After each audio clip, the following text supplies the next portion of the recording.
Aujourd'hui, Chantal et moi vous proposons une capsule express sur le plancher pelvien, ce groupe de muscles qui est situé à la partie inférieure du bassin, du pubis au coccyx, et ce n'est pas si simple de bien le sentir, de bien sentir la contraction de ces muscles. Chantal, tu es une experte en rééducation périnéale, tu es professeure titulaire, tu es la bonne personne pour nous parler de cette erreur qu'on fait souvent lorsqu'on contracte le plancher pelvien. Là, on a parlé du plancher pelvien où il était situé.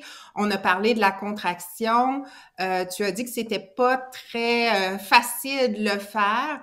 Je pense que ce qui est à considérer, c'est que l'importance justement du mouvement vers l'intérieur, on sait dans la littérature que quand on va demander à quelqu'un de faire une contraction du plancher pelvien, il y a environ 40% des gens qui vont faire le mouvement contraire, qui vont Oh, pousser vers le bas.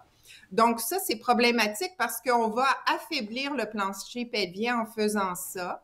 Donc, moi, ce que je dirais, c'est n'hésitez pas, si vous voulez entreprendre des exercices du plancher pelvien, n'hésitez pas à consulter un professionnel de la physiothérapie qui a une compétence, là, qui a une expertise en rééducation du plancher pelvien pour pouvoir vous guider, vous aider à identifier les bons muscles, puis après ça, ben, vous pourrez bien partir dans votre renforcement ou dans votre relaxation selon ce que vous avez à travailler. et le fait de faire la mauvaise contraction, en fait, le fait de pousser vers le bas, pour le dire simplement, plutôt que d'aspirer, si tu peux nous donner une des conséquences négatives que ça pourrait provoquer, le fait de faire l'inverse finalement, de contracter le plancher pelvien, mais d'aller vers le bas, de pousser vers l'extérieur. Ben, c'est que ça l'affaiblirait, la musculature, tout simplement. Hein. Pensez à quelqu'un qui pousse comme pour aller à la selle, qui fait des grosses pressions, ben le muscle à la longue, il va s'affaiblir, il va s'étirer, ça va faire une pression énorme également sur les organes, sur les ligaments qui soutiennent les organes pelviens. Donc, ça risquerait d'amener des incontinences, d'amener des descentes d'organes.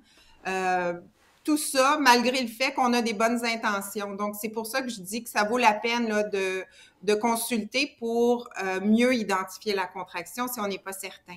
Je te remercie, Chantal, vraiment très sincèrement de ta participation. Tu nous as donné des conseils, des trucs vraiment essentiels. Tu es expert dans ton domaine, tu as un laboratoire aussi et tu es parfois à la recherche de candidates pour des projets de recherche. Et ça, c'est parfois une façon, ça peut sembler égoïste un peu de le dire comme ça, mais ça peut être une façon aussi intéressante d'avoir accès à une évaluation, notamment. Est-ce que tu peux nous parler, en fait, peut-être que je me trompe, est-ce que tu es à la recherche parfois, ton laboratoire est à la recherche de participantes?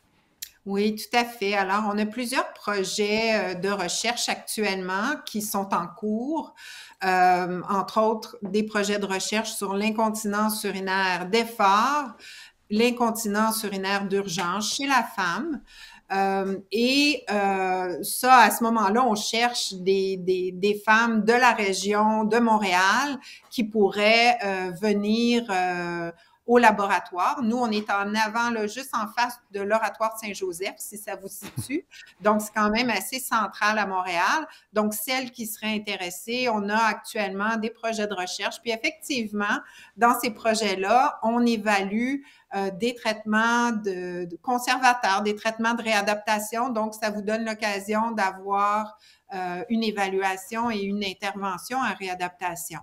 On est en train de monter des projets de Hmm. télé-réadaptation et des projets également d'une application mobile qui est tout prête et qui va être testée prochainement. Donc, si on a des gens qui viennent un peu de l'extérieur, mais qui sont intéressés peut-être à en savoir plus sur la télé-réadaptation, donc vous pouvez être même très loin de chez nous, puis vous pouvez le faire, ou l'application mobile aussi, ça peut se faire de l'extérieur. Ben, écrivez-nous. Je pense que Denis, tu vas mettre les coordonnées du laboratoire, puis les gens pourront Exactement. Je vais mettre les liens et je vais les mettre à jour aussi s'il y a des nouveaux, des nouvelles.